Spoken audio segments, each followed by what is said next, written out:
नाजरीन, आप देख रहे हैं हमारा यूट्यूब चैनल आग मऊ। मैं हूं नौशाद अंसारी। आदाब नाजरीन, मऊ शहर के डोमनपुरा स्टेट बैंक के सामने गढ़ी में आग लगा दी गई है, जिससे पूरे इलाके में लोगों के दम घुट रहे हैं।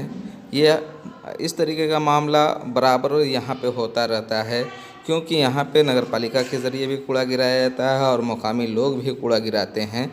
और आसपास के जो लोग हैं जिनकी ज़री मशीनें हैं वो भी लाके यहाँ पे ज़री के कॉटन्स वगैरह फेंक देते हैं और बाद में किसी बच्चे के ज़रिए या कोई शख्स इसमें आग लगा देता है, जिसकी वजह से पूरे इलाके में धुआं भर जाता है। आप देख रहे हैं किस तरीके से धुआं ये फैल रहा है, एक एक घरों में जाता है, जिससे लोगों के दम घुट रहे हैं।